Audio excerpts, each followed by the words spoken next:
Ladies and gentlemen, boys and girls, welcome to Drag Racing Friends. I am here with my buddy, Barrett Green, who is the man with the beard on the other side of Texas. And at the south side, all the way down by the Gulf, we got Flaco in the house, who's going to talk to us about some grudge racing versus class racing.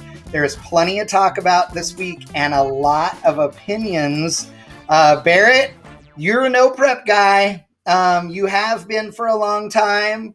I'm kind of a prep guy. I'm kind of a class racer guy. I'm kind of a grudge guy because I grew up with NHRA drag racing, but I street raced a lot. So obviously there wasn't really any prep there. You know, the world has gotten so divided on all these subjects, though. I mean, you know, and it's gotten crazy. So grudge racing versus class racing. What do you think? I think it depends on who you are. I mean, I think there's definitely... Way to be non-committal, my friend. Way to be non-committal. You got a long way to go. There's a place to put both of those guys. For me, I tend to prefer class racing because it tends to go along at a steady pace. You go to a grudge deal, these guys don't know how to take a tree. Their shit box is going to blow up like 20 foot down the track. Like, it just, it's a whole bunch. It's 20 minutes worth of bullshit for a, X amount of seconds pass, because we can't talk about times in grudge racing. Oh, dude. Okay, but that's a whole other subject. Okay, so I agree with you on the one hand, because here's the thing. I am all over the smack talk. I am all over negotiating and doing all that stuff, right? But yeah. The most frustrating thing to me is the guys that talk shit for 20 minutes and then, like you said, 4 feet out, their shit blows up. Or number two, the guy that goes out there and pedals the thing 16 times. He's already an eighth of a mile behind and then proceeds to wad the damn thing up. Yeah. Or almost as bad, no, definitely worse, is when the guy actually somehow doesn't hit anything. He crashes the thing 47 times. He just doesn't hit nothing. Then everybody gets out online and goes, oh my God, what a save. There was no save. The guy's too stupid to know that the skinny pedal on the right. Yeah, exactly. Yeah. The skinny pedal on the right works both ways. So I'm sorry, but when it's already clear that you have lost, dude, lift off the throttle for the love of God. Because I got to tell you, if I'm the guy in the next pair behind you, you better not come to the starting line because I will beat your ass. I'm pissed. That is the worst. Yeah. I mean, at its element, I love grudge racing because there's, whether it's class or whatever, I mean, you're going into the beams, and you're like, man, I got to make it through the next 3 rounds and then I'm going to be in some money.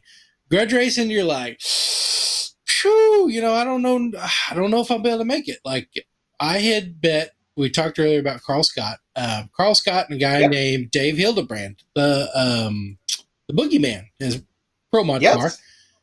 I bet $10,000. We had patched it up between him and a couple other people against Scott or Dave Hildebrand. I bet with Carl Scott. They were the first pair down this track, and I ended up being in a lot more than I was probably about 30. I was in the pot for about 3,500, and somebody gave me another. Gene, North Star Gene, gave me 1,000 on the way up and said, bet him in the driver's meeting. So I had $4,500 on this deal. Carl Scott leaves. I'm like, we getting paid. And it rattles the tires so hard it turns off. And my heart went to the bottom of my feet. I went, oh my God. And Hildebrand crosses in front of him and proceeds to total his car. But hey, he crossed, he's out. Carl Scott wins. And, I was like, holy shit, I just won like 20 grand.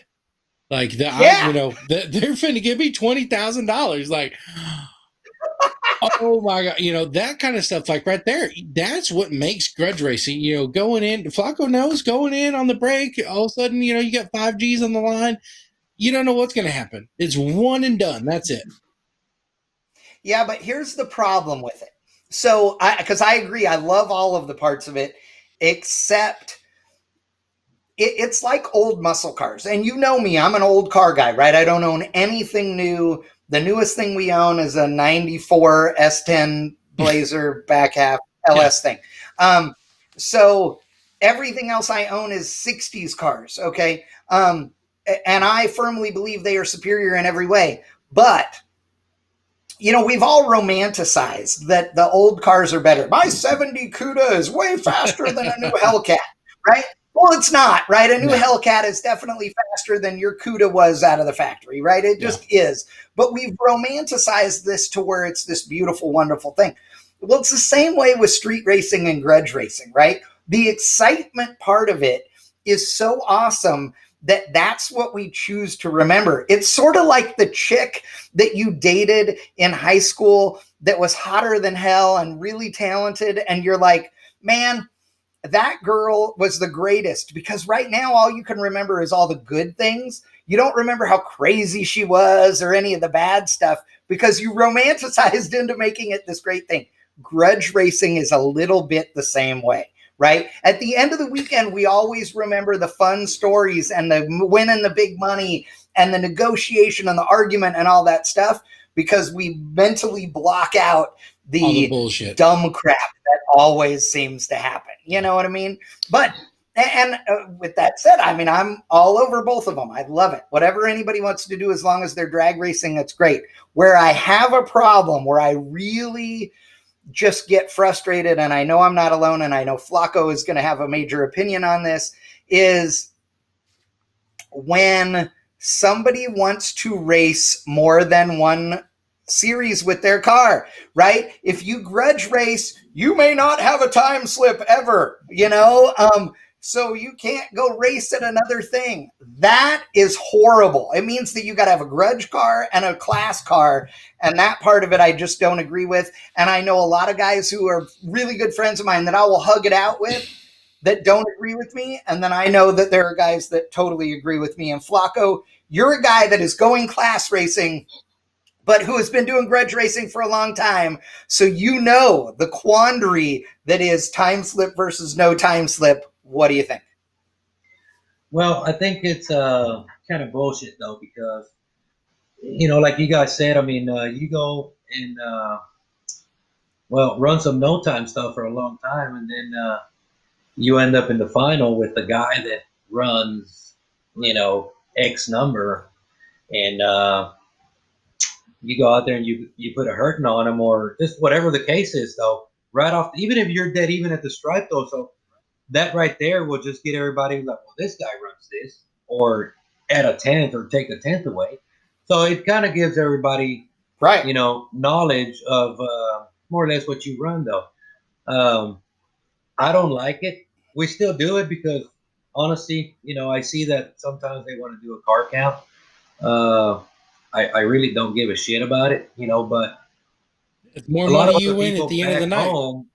A lot of other people back home, though, when you come back and they done seen that you run this guy and you beat him, and then, well, we saw this guy ran this much, and then you come back home and the guys that are either slower, which are the ones that are going to bitch, basically, well, they're going to complain about it. Right. So, I know, and that's the quandary that you get into, you know, and I get it. I absolutely do. And I can see both sides of the coin, but man, there is just, as a racer, it's annoying when all you want to do is go race, you know? Of course. I've done all kinds of racing. We've done no prep, grudge, and, you know, even some time racing. But I do like all of them. Nowadays, I want to go as fast as my vehicle, you know, can allow me to. As you can see, we haven't really done much no prep. I guess I did it so long, though, that it just kind of got burnt out on us. So we switched over to the radio stuff. And I do think that eventually we're going to end up running a vehicle that we've got on some time events. So I think that's going to be interesting. Well, I will say that one thing that because we got to get into our insanity segment. So one thing that grudge guys do better than anybody else, and I don't think anybody on earth can argue with this, is celebrate the win. Like, these dudes lose their ever-loving minds, okay? And with good reason. I mean, sometimes there's tens of thousands of dollars on the line. I know guys that go to these races and bring their car, and they only bring their car so they can say they're racing, because the truth is they usually walk home with 10, 20, 30 grand that they've made on the starting line betting. So I can understand it. But so everybody, you guys know that the link for the video is in the chat here. Let's all watch this thing real quick, and we'll see what this celebration is all about.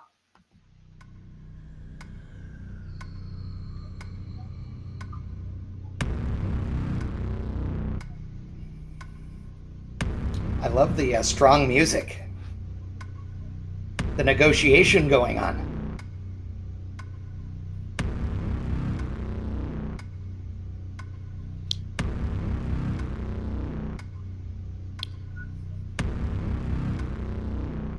That was so I'll give you some backstory after we talk about this video.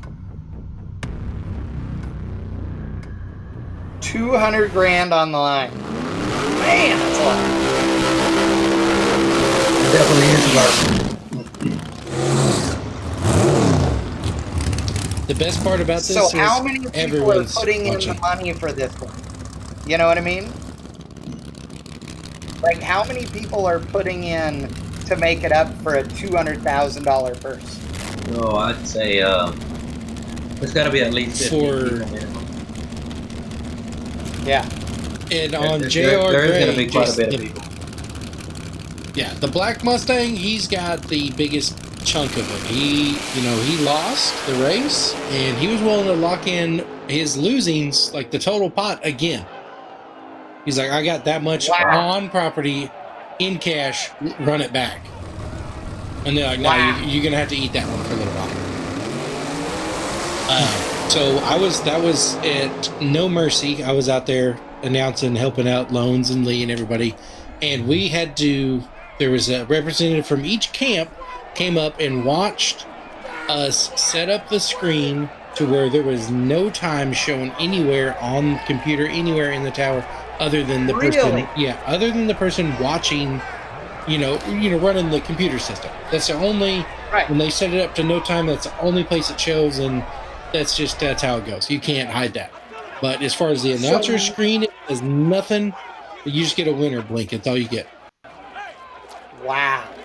That protective over the ETs. Yeah. And they counted it out in the tower. They put 100 in each side, and that was it. And the money was there in the tower. Yeah. Wow. So, I mean, it was real deal. You see some of the stuff where they talk about, we bet 50, or, I let off the brake for 40 G's. Like, nah, that I've seen that stack. That let me get my hand right here. That's about $10,000. Yeah. That wasn't 40. Yeah. We're talking duffel bags. So, I mean, all three of us here have won races. We've all been in, celebrations on the starting line or at the finish line or whatever. Personally, I am the fat guy that starts jumping up and down. I can't help myself, which is horrible look for a fat guy. Like, no fat guy should jump up and down. I mean, Barrett and I are not the guys who should be jumping up and down, but I am jumping up and down. When we won the 10K drag shootout last year, I'm jumping up and down, and Biggin picks me up. I mean, that poor bastard, his back still hurts. And I mean, that I lose my mind. I'm screaming and yelling and jumping up and down and all that. What about you guys? What do you got to do to have the good celebration? I'm a runner. I can't even get it on the screen. I'm a runner. Oh, you're a runner with your arm in the air, running around like I want. Oh, okay, gotcha. How about you, Flaco? Actually, I've always told my guys, back in the start line, it doesn't matter how many wins how many races we win or whatever. Even if we win a really, really big pot, I'm like, just go ahead and act like we've done it a million times. And if you can see all my guys in every video, whenever we do win a race, they'll just kind of fist bump a little bit. They'll turn around. They'll walk back. We can always celebrate back ourselves in our trailer. I'm the same way inside the vehicle. If I know I won, I'll just give like a inside like a hell yeah, and that's it. come back off, get off the vehicle. Yeah. We'll celebrate back in the pits or something, though. But we usually try How about to when you lose? So- That's what I want to know. Yeah, that's a do the good same one, Barrett. thing. I was- We turn around, He we knows go, why I'm asking. He knows why I'm asking. Yeah. Yeah, how did Phil turn that red light on against Bad Niner? You son of a Man, bitch. actually, I did see it. Whenever I let go of the button, I did see it. And right before I went into second gear, I'm like, shit. I already knew. But I stayed in it, though, regardless. Yeah. But I knew from Yeah. the get-go Oh, yeah. that I had mean, already it's lost. too late now, but I know. We lost by, I think it was 005 red. And yeah. Oh, we that's did so a couple hard. changes, though. We changed the button to the steering wheel, a couple different things. And I had told David, I'm like, man, I need to slow this thing down, though. I'm like, I'm at 001, 003s. I'm like, I'm cutting it too close. And sure enough, once it came in the final, I let go of the button just like every other run. When the negative 005 red. It just sucked. Yeah. That's the worst. Flacco's you know, getting And paid that like an could be ATM that you machine. were. Well, and you could have been just very slightly in deeper, staged, or just the adrenaline's up a little bit and you let go of it that much quicker. Yeah. That's so close, like you said, Oh, yeah. that's the risky part. But, for those audience members that may be out there that are not familiar with Sergio Flaco Gonzalez, tell us a little bit about how it is that you got into no time racing and what it is that you love about it. Well, the no time racing, I like it because, just like any other heads up racing, it's just, just give it all you got, and whoever gets to the other end first wins, though. Of course, we always try to better ourselves and better our race program, just to try to get faster. We kind of, and just like everybody else, you kind of know who the fast guys are and what they're running. You might not know exactly, but you know the ballpark where they at. So what we try to do is we try to test. We'll test the wheels out of this thing, and just to better everything. And it seems to be paying off, though. We've been doing really good. We've been really consistent. And but like I said, we put a new motor in it, and within a month we had over 50 runs on that thing in a month. Like I said, we'll test the wheels out of it. Wow. Yeah. So where did you get started in racing? Well, that's probably about maybe 30 years ago, give or take. My dad had he bought a 69 Camaro. He had somebody else always run it, and I was about 8 years old. So I would always go to the track with him, and ever since from there, though, I've been hooked on it. As soon as I started to race, I was about, I'd say maybe 15 or so. Started racing a Mustang that he gave me, and it all went downhill from there. Started working on cars and just, everything to what it is now. And I remember back then, though, and what years ago, like the vehicles that we got now, I would see them back then, not the same caliber, but kind of similar. Be like, God damn, I don't ever see myself owning a chassis that's, 40, 50,000 or whatever. Now, it just comes natural. Things changed over the years a lot. So now you can't help it, right? Yeah, the tune by God. Flaco, you got a truck down in the valley or Pasadena or whatever, that was the thing. If you had a new body, whatever they call them, like the 99 and up trucks, like if you seen that across the windshield, you're like, oh, I don't know about this. When were you tuning on those trucks? Did you realize, like, damn, this is really taking, like, this is a thing? Well, I started tuning right around 05. Somewhere about 05, I started tuning. And it just kind of progressed from there. I had some race trucks, but the EFI tuning really started off from there for me. And it just progressed to what it is today, though. I mainly work on all LS stuff. That's what I've done for the past Mm-hmm. 15 years, you know. And when you look at where the no time again grudge racing scene has gone over the last really the last 3 or 4 years has been such a huge rise as far as the public exposure to it. Have you seen the LS engine craze really taking over, or is it still a pretty good mix between big block and LS and small block and everything else? No, there's still a pretty good mix. And to be honest, the fastest guys out there are not going to be LS, though. There's only a handful of LS that run so much, though. And I consider myself having, one of them. Because you still see the big block. And the big block and the small block Fords, I mean, they've been around for so long, though, that you really don't see an LS making, say, 3,000 or more horsepower. There's not going to be a whole lot of them. They're all mainly going to be around the 2,000 horsepower range, somewhere around there. But there's still going to be a handful of a motor that that'll be LS and can make 3,000 or more horsepower. But it's going to be a completely different build. All Bennett stuff. Nothing cast like what a big block or a small block Ford can do, though. But I think it's so what is go ahead. Look, I think you're going to be able to see a lot more as time this time goes by, though. I mean, every year there's better and better parts that are being made for the LS, though, and I know they've been out for a long time, for enough years, but just like the big block stuff and the small block Ford, I mean, they've been around forever. So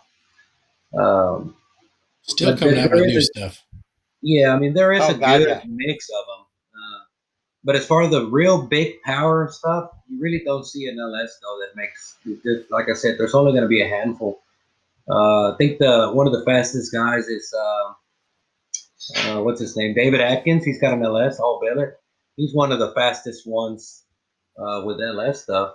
Freebird motor. He's been, I think, 370s or something like that. I think 360s or 370s. Yeah, Pro 275 car. Yeah. So who do you consider to be the heaviest hitters in the no time scene right now? From where? From which area? Anywhere. I mean, if you had to just if you were putting your dream team together, of 4 or 5 top guys from all over the country, who would they be? XC75 guys, I think the heavy hitters would be definitely Diablo car.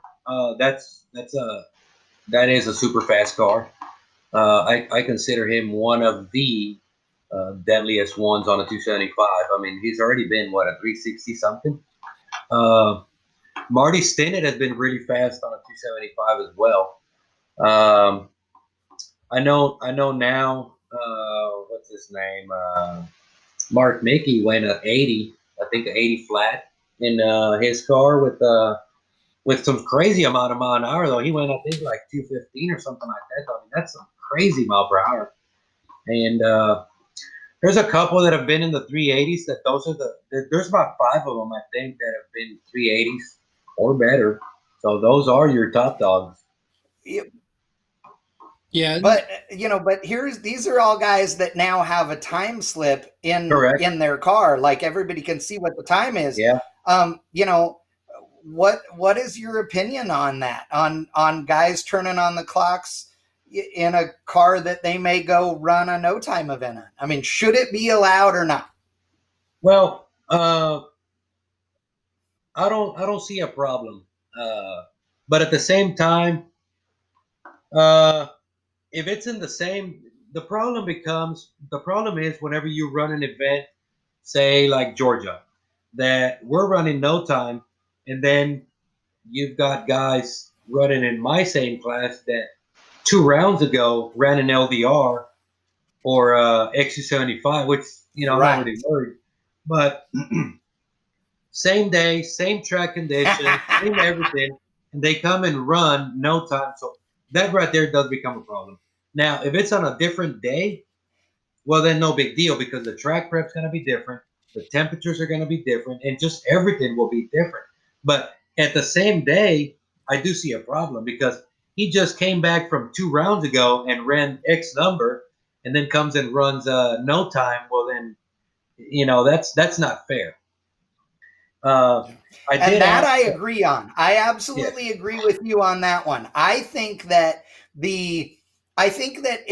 if personally, if I was running in LDR, let's use that as the example, right? Because we run, the tooth jerker dart in LDR with Lyle Barnett driving, and I've been lucky enough to help out with that car some, and they're great people.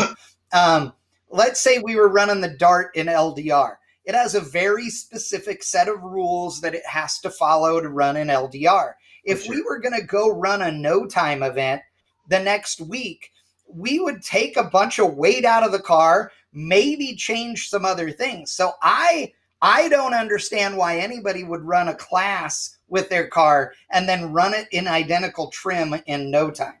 So to me, they don't matter at all because you're going to be making changes. It's a different weekend. But like you said, at the same event, no way. That I do believe in, but otherwise I say you should be able to run both of them. They found out the hard way, but it's because they thought that some of them guys are pretty slow in that small block boost class. They said, we got the car or whatever, and then next thing you know, their shit's the one that's getting packed in the trailer. It ain't Flaco. They taking winter circle picture. Them dudes didn't even show up for the runner-up picture. I know. Yeah, I do have a problem with that as far as the same race, same race, same weekend and stuff though. Because I mean, on a different, if it's in a different weekend, well then it's gonna the track conditions, everything will. You can go from running a tenth to a tenth and a half slower on a different track just because of the way the conditions are. But absolutely. 2 rounds ago, well, you just leave your same tune-up, come back around, or maybe put a little bit more because you've already went down the track before the no time, so you already have more data. I mean, I did ask Willie Dog about it, and they were just like, well, it's for car count, and that's the way these guys are. I'm like, where I come from, if you do that, I can't run for a full year. So I'm like, it's fine with me. I'm like, I don't care, but it was kind of like disappointing that they did that, but we still ran with it. Did it affect us?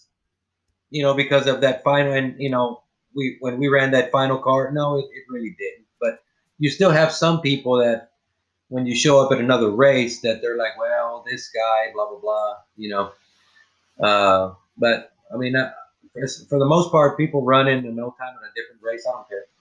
We can run them. We're just down to race. We don't care. Barrett and I have talked about, this as we were, getting excited for this episode. And, because of the varying backgrounds of people that are at a drag race, some people say that class racing is harder. Some people say that grudge or no time racing is harder. What makes it hard to do no time racing? In reality, to us, not really anything though. I mean, it's pretty straightforward. We run our same program as far as everything that we do with if it were time racing or no time racing. Now, if you're doing time racing, in reality, you put more strain on everything because by the time you go into first round of eliminations, you done made 6 hits already. On a no time deal, usually it's off the trailer, so basically you save your shit. You don't have to put as many runs in it. Like if you go to Georgia, but doesn't that make it harder to have to run off the trailer with no idea? Yeah, I mean, usually the no time stuff, it's gonna have maybe one hit, one test hit before, and then you go into eliminations. Shit, you go to Georgia, you make 37 hits before you go into first round.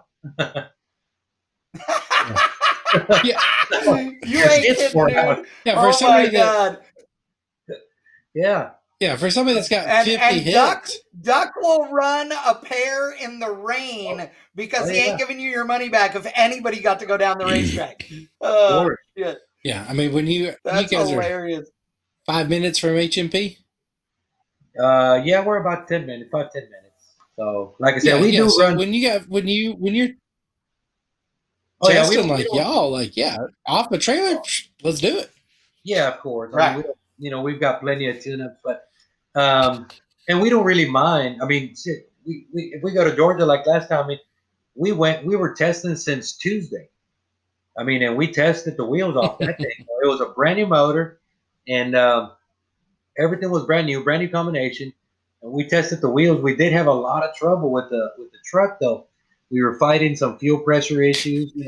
We kept on modifying the fuel cell, just trying to make it where it doesn't lose fuel pressure. And then once we fixed it, the thing wanted to go and flip over backwards. So we have to fight that, not make a big change or you knock the tires off. So we finally made it through though. After Georgia, we finally had some time to go do some testing, and we addressed all those issues to keep the nose down and just stuff like that. But it's fun, like I said. I mean, You was thankful for parking in the Kenny Hanna pits. Oh yeah, but we will run just to run it. I mean, we don't care. We will run anybody. Doesn't matter who it is. I mean, if we got oil pressure, we will line up. We don't care whether it be a class car or not. I love that. Yeah. Now you are going class racing, right? Oh, everybody got their hats on. Put my hat on. Yeah, look at that. Look who has joined the party, Barrett. What's going on, y'all? Oh, what? RM2, we matching. I know. Look at you. So I knew I was going to catch that. I didn't. It was completely just random that I put it on. Oh, sure. Well, come on, Barrett. Introduce our next guest. Okay, so my man, the wheel man, whether it's Big Bowser or Rubber Ducky, a couple other cars. I mean, He definitely made a name for himself. DJ McCain in the house.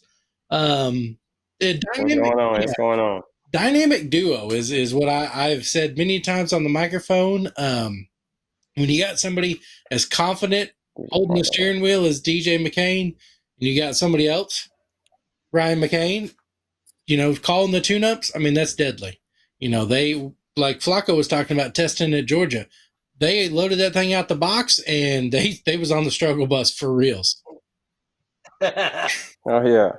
But, they figured it out, 14-foot tall throttle bracket and all, and that's what they do. They come to win, under-motored, under-chassised, a lot of stuff stacked against them, and they come out on top, They showed. Yeah, we got.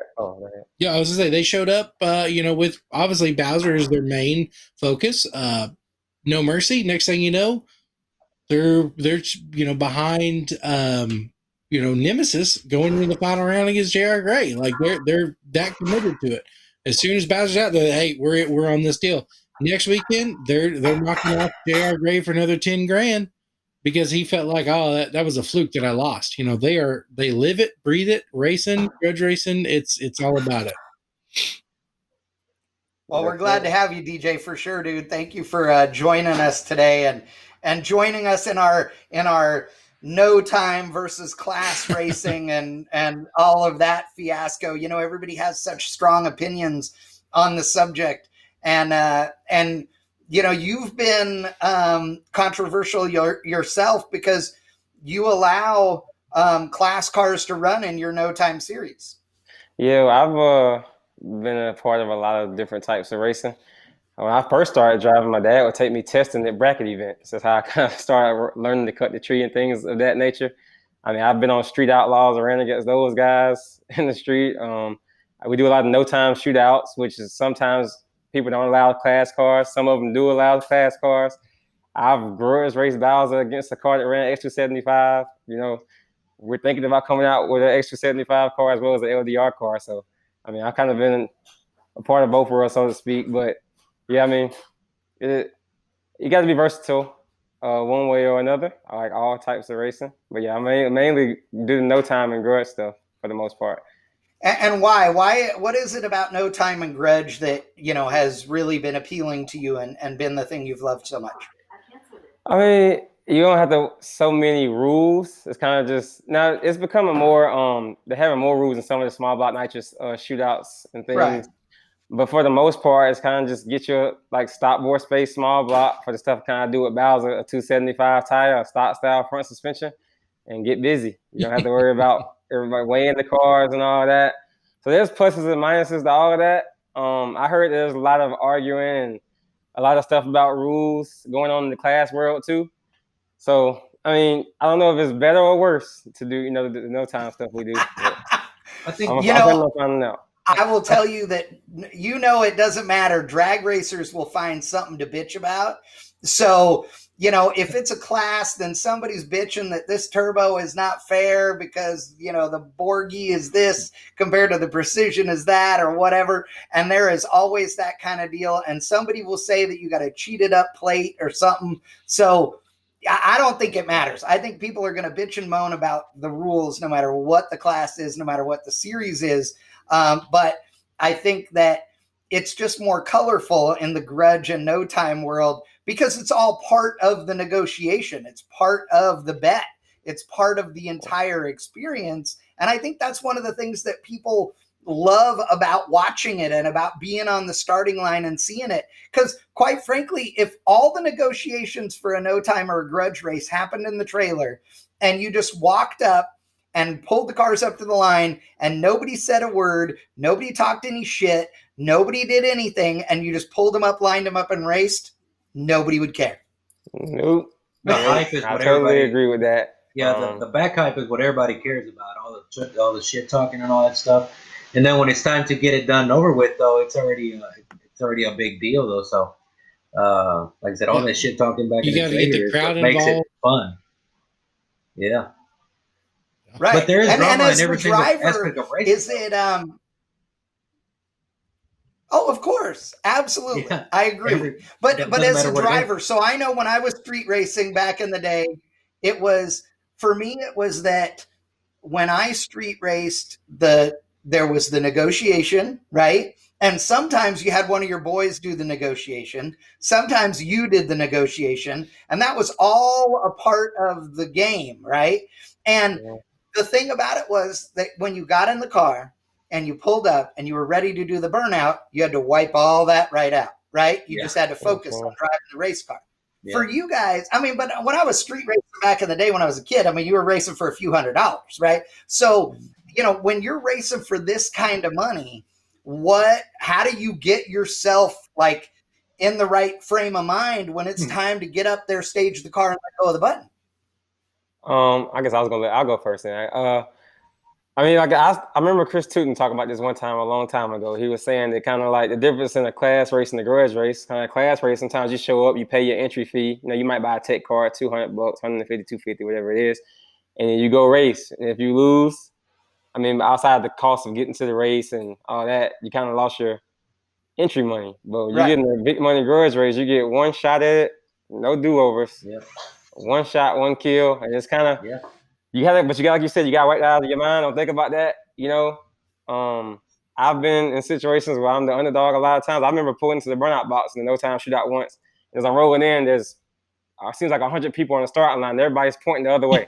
They're pointing at Troy. I was running against Troy Pirez or something. I'm rolling in the burnout box the first time I debuted Bowser, and everybody's pointing in the other lane. You kind of like you can't think about it. I don't let it get to me. I've been in enough situations like that, but it's kind of like. You look and you're like, dang, nobody's pointing at my car. You go in there, but I think he ended up like knocking the tires off or something. We got away, but anything can happen in a drag race. That's one thing for sure. I think that's kind of what makes Stevie Jackson very successful. He's from my hometown, kind of similar areas, and he come up through that way. So I think that's why he handles the pressure really well. And that's a very versatile crew as well. It's hard to stop, but they just know how to pressure bust pipes. And a lot of times you don't get to them. That's why you always see them in the winning circle because they're just well prepared. And I remember Phil Stewart said, you got to have the 7 Ps. Once you got the 7 Ps, you'll be all right. Yeah. Flaco, what about you? How do you wipe it all out of your mind when you get to the line? I I usually just I treat it like it'll come through one ear and come out the other one. All that shit talking that passed by, whatever.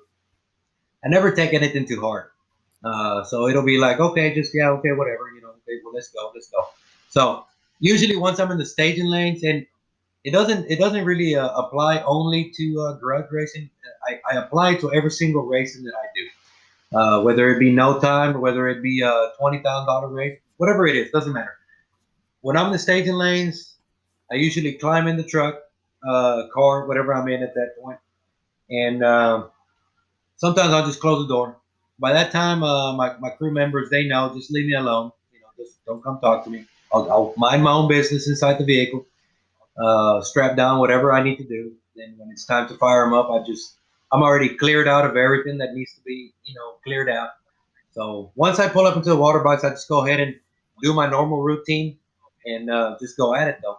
But I do sit, like I said, I do sit in the car or the truck for 15 minutes before, and just kind of clear my mind of whatever I need to do. And I've been in some situations that I have to make a decision right there and then. I know for a fact that if you're nervous or something, you would have messed up or gone red or just something stupid done.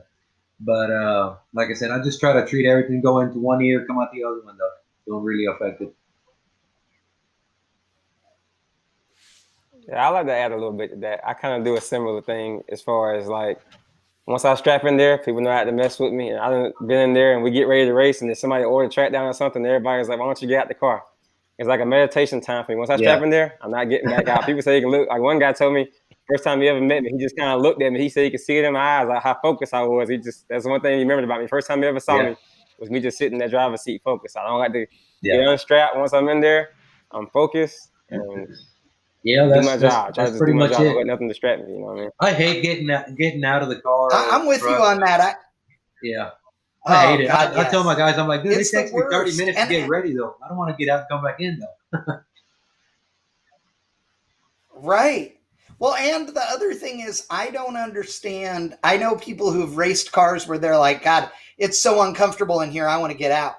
Like, dude, then change the car. Like, I'm sorry, but every race car I've ever driven, I can gladly, and I mean, unless it's 100 degrees outside, I can sit in that thing and fall asleep. Like, I want to be comfortable in the seat. If you're not, it's not safe. It's not good. It's not conducive to driving when you really got to drive. Because let's face it, making a really good drag racing pass and going down the racetrack when everything goes right requires nothing but hitting your shift points and holding onto the wheel. It's when shit goes bad that you've got to be on your game. So being in the thing and having it be right is what you need. And I don't understand that. But do you believe that in reality, nobody getting their feelings hurt and all of those things, do you believe that having no time cars mixing with class cars, it really hurts the sport any?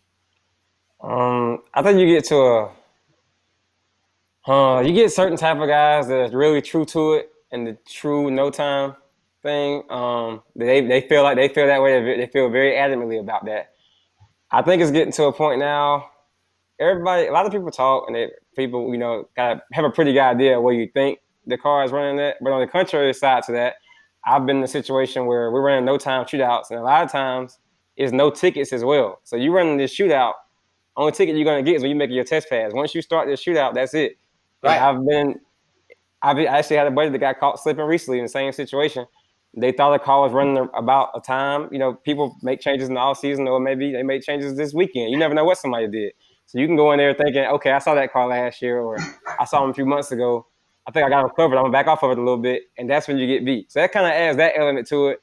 And while I guess not mixing class and no time cars, I can see what people are saying about it. Me personally, I'm getting to a level now where it doesn't really bother me as much, because it's like, I feel like if it's a small block, no time shootout, I feel like I have my program together, and if somebody outruns me on that day in these conditions, it is what it is. I mean, a lot of times we're racing locally, and it's not on some fly paper track where you're going to go out there and lay a record time down. It might be summertime, 100 degrees, track temperatures 120 degrees, Right. It's a tuner's race. So I'm not really worried about this guy ran whatever time at his last class race or so much. Now, we in perfect conditions, and you know that car's capable of outrunning you. I can see that. You make a good pass beside him, somebody can judge you off of that. But it's not a black and white answer, I don't think. It just depends on the scenario. Like you said, it depends on what track you're at. If the conditions aren't well, or the temperature, or whatever it is outside, it might not make that much of a difference how fast the car is, because it's about who can get down the track, you know? I think that What's your... you got Go grudge ahead, racing, you got grudge racing, and then you've got small block no time, which started in grudge racing, but it's kind of a class in itself. So that's kind of where you're not going to see a lot of back and forth two different cars, because a lot of the big time guys that have a small block program, Justin Curry, you know, Themo Diaz, the Moses brothers, them dudes got a no time small block car. They're not just going to run their X275 small block car. You're not going to see JD Campbell, you know, roll into the water box at a small block no time race at the same time he's running X. So some of that stuff, it kind of depends on one of the class, you know, one of the deals. I was going to get back to it earlier with Bowser. You know, at one time with the small block no time, it just stock bore space. So they're out running, you know, an LS based engine. They're running billet motors, billet heads, everything. Like, what do you do with that? You know, you got some real deal chassis cars. It's like, is that really front suspension? But at the same time, you got the mentality, I got my shit together. I ain't worried about it. Put them on the trailer, whether or not, you know, they like it or not.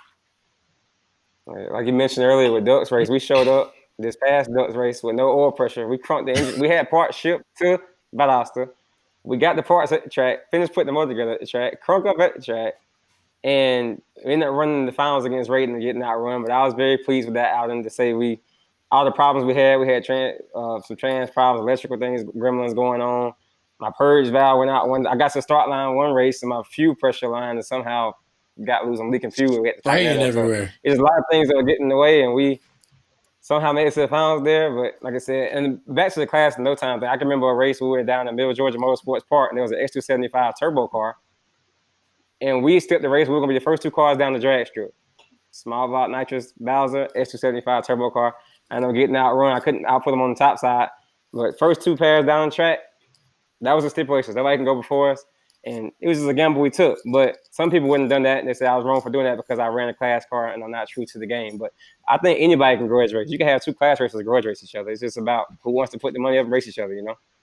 Of course. You know, I like that attitude about it, because I think you're right. A grudge race is a thing. It's not a class. I never really thought about it that way when I've had this argument with people, but you're right? A grudge race is a race that you have set up. And it doesn't matter if it could be, you know, it could be two pro mods. It could be Stevie Fast and Steve Matuzik, who decide at the end of an NHRA race that if NHRA will let them make a run down the racetrack, they're going to each put $100,000 on this thing, heads up, first to the end wins, right? That's a grudge race. It doesn't matter whether those guys have ever had a time or not. They have put money on them running each other based on negotiated terms between them. That is it. Nothing else matters. It doesn't matter that one's on one tire, one's on another, or any of that. As long as they agree, then that's all that matters, right? Grudge race at the end of the day. Absolutely. I agree wholeheartedly. Whoever wins. Whoever wins it is a bragging right. I agree. Yep. I've taken. I used to have a street Mustang. We grudge raced a motorcycle at the track. I mean, I was on. I took my radios off of that. I was on hard tires. He gave me like a bulb, and then he was on this really fast bike, like one of the fastest clutch bikes in the world. And I grudge raced with my Mustang. And we got lucky. It got away. It was at the finish line. It probably was inches. It was a good race. But I don't know. I've never seen anybody else do that. But we got to the track, couldn't find anybody to race. Somehow we ended up negotiating the race with a motorcycle. A grudge race. That's awesome. You know. Yeah. Well, DJ, we appreciate you being on the show today, dude. Seriously. Thank you so much for calling in. I am sure we'll get you on another episode at some point, because this was great. We have got another guest coming in here in a minute. So again, thank you so much. And good luck this year. I know it's been a weird year. Hopefully, Barrett and I see you out at the racetrack pretty soon. They've been testing. Sir, I appreciate it. I enjoyed it. They've been testing. That's right. I'm doing a whole lot of testing. Every week seems like doing this coronavirus thing. But yes, I enjoyed it, man. You guys be easy. I hope to get back with you soon. All right, absolutely. You too. Thanks, brother. See you. Y'all have a good one. You too. All right. Well, our next guest is going to be We in for one. calling in here in just a minute. Huh? So we in for one now. We in for. If you Should I let him do his own introduction? Uh-oh. I would say bet 5 that his dad's in or around the camera. You think? Oh yeah. I love it. We'll see. He's going to call in. Did we tell Flaco who this was? No. Does he know? No. Oh, okay. Then I don't. Should we tell him ahead of time? I mean, it don't. All right. So here on Drag Racing Friends, our next guest, Troy Pirez Jr. Now, Troy, we already were talking. What? We were already talking before you called in, and we said, and Barrett said that your dad was either going to be right there or nearby. No, he's at his house right now. Come on, I think Barrett was hoping to see him. He needs a show of his own. Yeah. There you go. There you go. Dude, thank you for joining us. We really appreciate it as we talk class racing versus no time and all that. You know, for the folks at home that, you know who you are but don't know how you got here, you know, give us a quickie rundown on how you got into the no time scene. Basically, you know, just started racing, class racing, doing different things, and my business kind of took me to no time. Started, you know, helping a bunch of guys and with their cars and everything. And honestly, I got to this point where I was really stale in class racing. I had been running Ultra Street for 3 or 4 years. Wanted to kind of change classes, change to run Nitrous X for a race, and I don't know. I just got home and I was like, I don't really know what I want to do next. I'm going to go try no time. I want to take a bunch of weight out of my car and go see where that goes. You know, just do something totally different from what I had, you know, known my whole life. And basically started doing it on the racing side, you know, and really got to know a lot of people in that world and kind of evolved into what I am doing now, which is actually, you know, promoting and hosting no time events. So here's the thing, like, you know, Barrett and I have, you know, a lot of experience in all different forms of drag racing, right? We've been around all different events. We love going to all these events. The interesting thing about you that makes you a little bit different than most of the people in the no time world is that you came from the class racing side and went to no time. And it seems like right now there are a bunch of guys that have done the opposite, right? That they're starting to go class racing after being street and grudge and no time racers for so long. Does that make you a little bit weird, you know, in that group or what? Yeah. So it is really weird. So like when you come from, you know, class racing your whole life, and the people, you know, in the no time world, if they did know me from racing, most of the people like that were diehard grudge racing, no time racing, they didn't know who I was. But, you know, the majority of the people did know. And the first weakness, they go for your weakness first. So the first thing that they're going to tell you, like when I came no time racing, was everything was every time you either tried to set up a grudge race or you were trying to enter a shoot, I was like, oh, you're a class racer. You know, so that's like when you're in school and you get bullied, you know, the first thing they're doing is they're going to tell you, oh, you're a class racer. So that's like getting picked on in school when you know, getting bullied. I think that the biggest thing going from class racing to no time is what draws people in is these shootouts formulate I would say they're classes, but they call them shootouts. They formulate with new rules and there's a lot of hype and there's a lot of attention that draws to it. And that's what brings the people into it. And they come into no time and things seem to, like, shootouts in no time seem to fizzle out twice as fast as what things do in class racing, as far as people taking things to the extreme and it running people out of the you know, the shootouts. So then what happens is you have all the guys in no time that start showing up to these events and they're all the way down now to, you know, 6 or 7 cars at every event. And now they see this new class in class racing. It's paying a bunch of money. You know, let's just use Pro 275, for example. You know, Donald starts Pro 275 and it's paying, you know, I don't even know what it was paying. What's it paying for, like, the latest race, 50,000 or something like that. Yeah, I was going to say it's something crazy. You know, so now you have all these, so you have these guys now that are running no time shootouts that are fully capable of being competitive in this other class, and now it's paying $50,000. It's like, oh, let me go do that now. You know, and the thing is now there's so much leniency with people crossing back and forth and stuff like that. And honestly, if they won't let them cross back and forth and do different things, you know, depending on the rules, these guys have, you know, drag racing now has so much money involved from 10 years ago to now.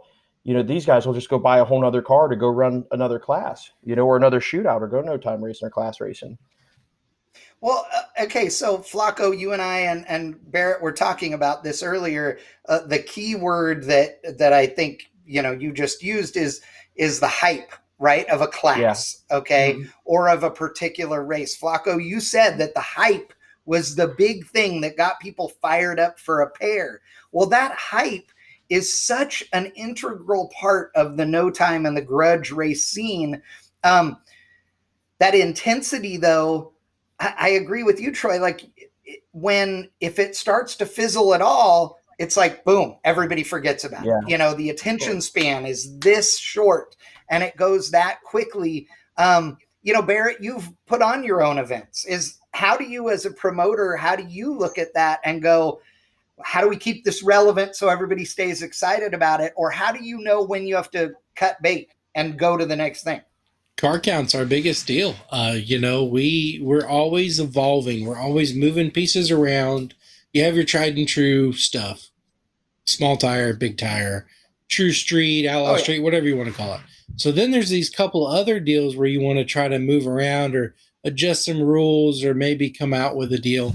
For us, where our deal is we had, which is taken off, you know, like wildfire, but we had a bunch of 650-ish cars. I feel like if you have a hot rod or something and you're somewhat serious about it, you can spray enough to it that it's going to run a 650 in the 8th mile.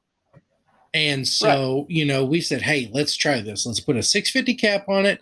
No tickets, no time show, no nothing.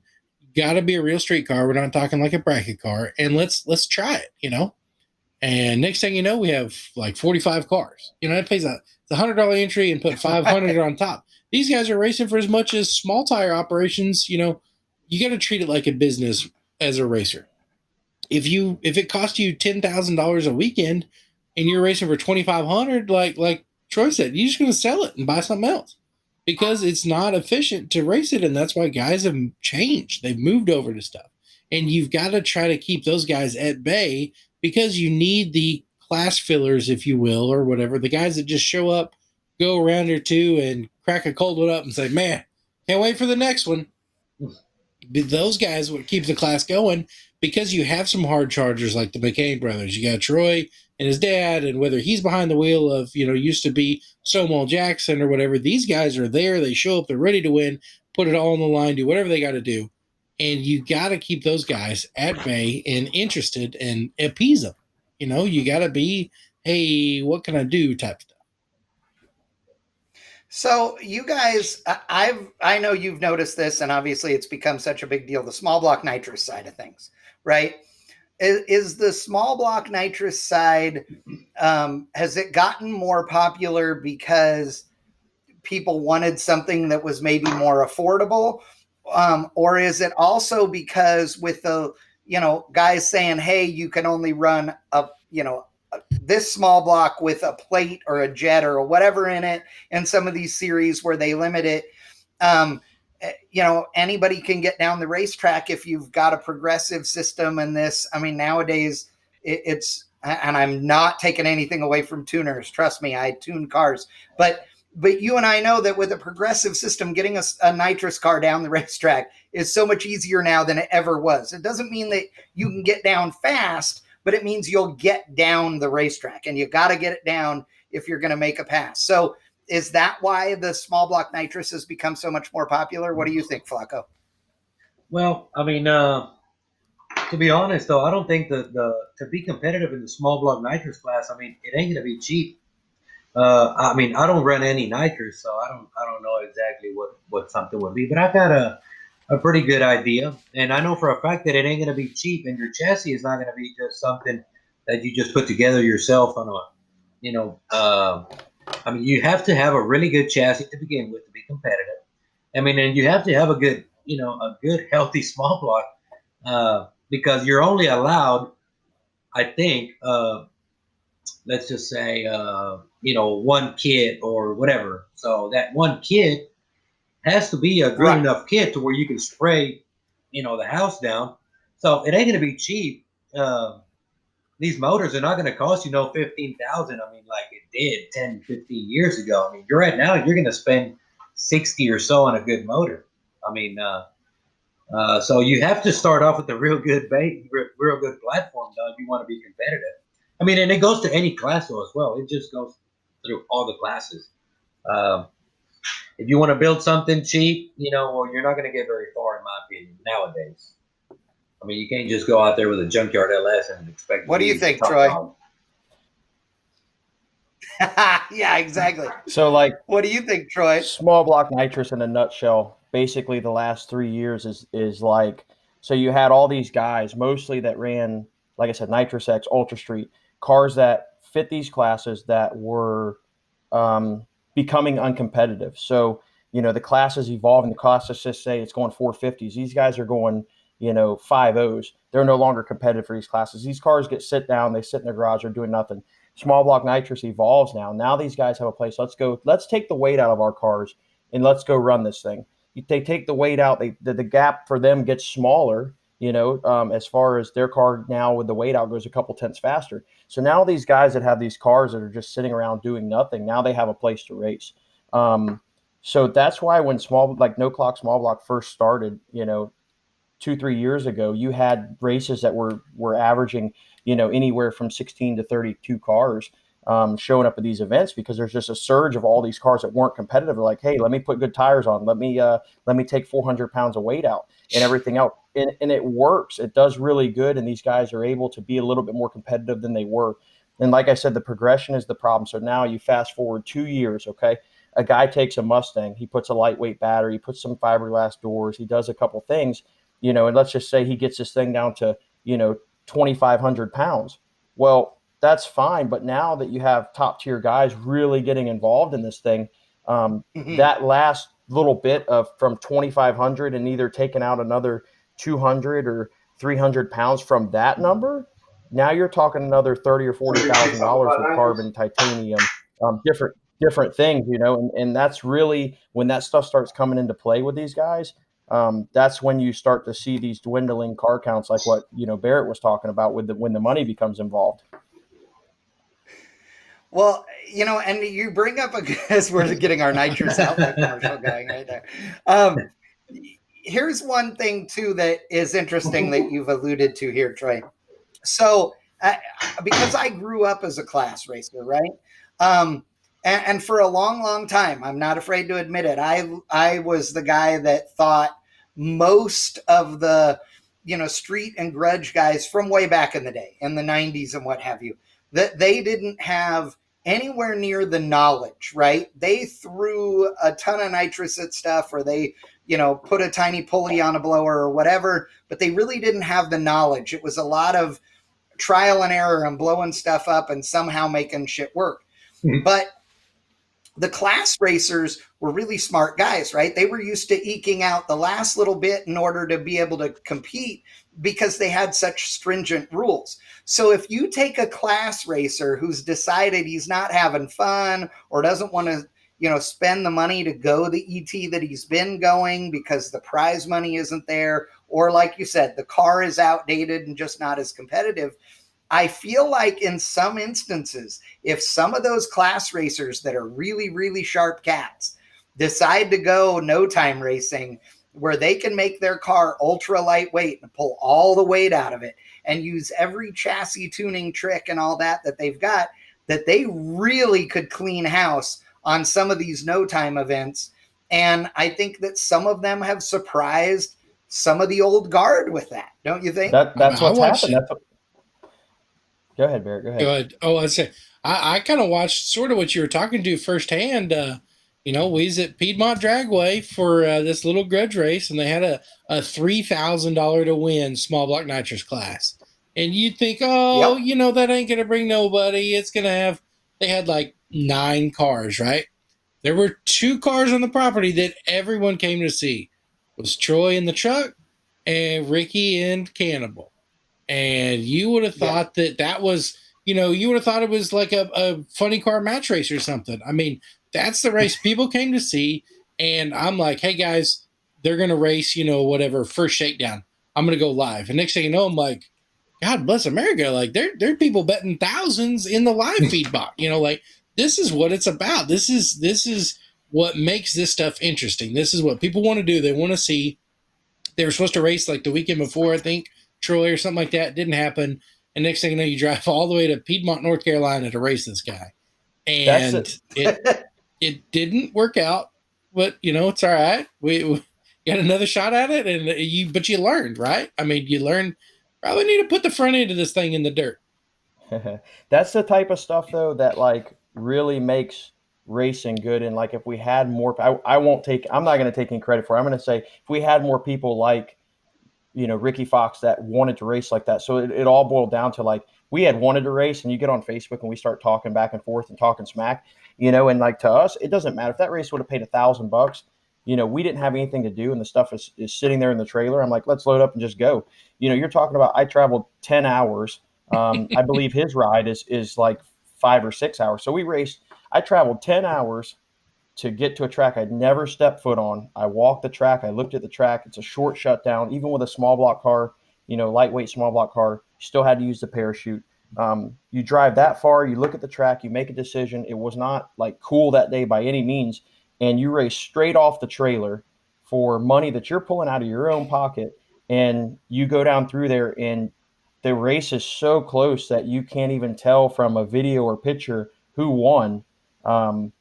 That was really some badass racing. I took that one on the chin, but like I would like to, if I got beat, I'd want to get beat that way. I race really conservative and try to make it down the track. If you can make it down the track and gauge things and try to get down every time and race the racetrack, you're going to win the majority of your races rather than trying to be the hero every time. So if I go out there and I get beat by an inch one time and I win nine of the other times, I'm going to come out on top. It's all about, round wins and trying to race long-term 5-10 years and turn on as many win lights as you can. It's not always about just winning that one race. You want to try to go and do as best as you can, and be there at the end at everything you do in drag racing, if that's what you're into. Consistency usually wins a lot of times, though. Not just being because you're the fastest guy is there means the fastest guy is going to win, though. I've always said it myself, though. Consistency will win more races than being faster. I mean, you know how it feels, Flaco, when you let go of the tranny brake and it annihilates the tires, and you watch that guy wheelie next to you and have to pedal it, and you're like, if I would have just went down, I would have got paid. So that is the one thing I do hate. Went red. Yeah, exactly. I'd rather get beat by an inch than spin the tires. Definitely. Oh yeah, definitely. Hey Flaco, when I see Barrett the next time, I'm going to smack him in the nuts for you because he brought up that red light again, dude. Don't worry. He'll be wearing that onesie. I'll just backhand him in the nads. In all fairness, I got off light. What's Kyle's daughter's name? Haley.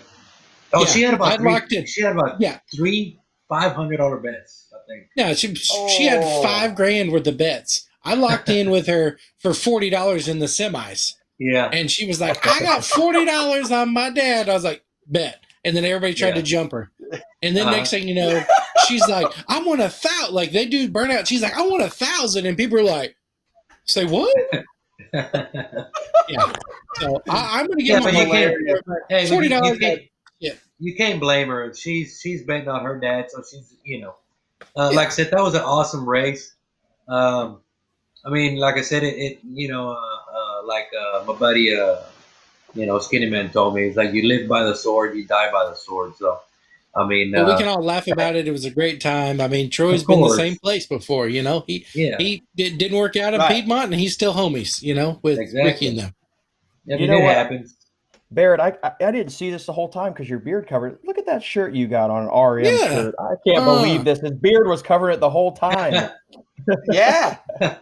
Dude, no, it's funny because DJ had a RM hat on. Yeah, you had a hat on. So RM hat, I don't know. So it was all good. Yeah, we talked to DJ before you, Troy. Yeah. All right, well, boys, it is time to wrap the show up. We really appreciate it. I mean, seriously, Flaco, thank you for being on here, and Troy, the ambitious scientist. I love that. I don't even know who put that on there. Yeah, I love it, and I really we appreciate it because this is this is such a contentious subject, right? You know, the no time and the grudge versus the class racers, and I feel like they are mingling more and more all the time.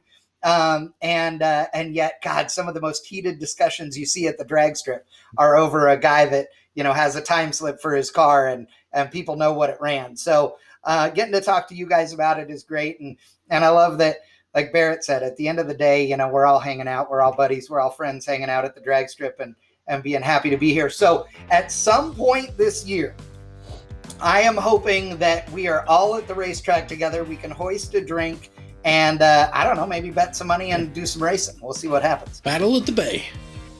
That's it. Definitely. May 16th, Bradenton Motorsports Park. Come on down. We'll see you there. Nice. All right, boys. Thank you so much for being on Drag Racing Friends.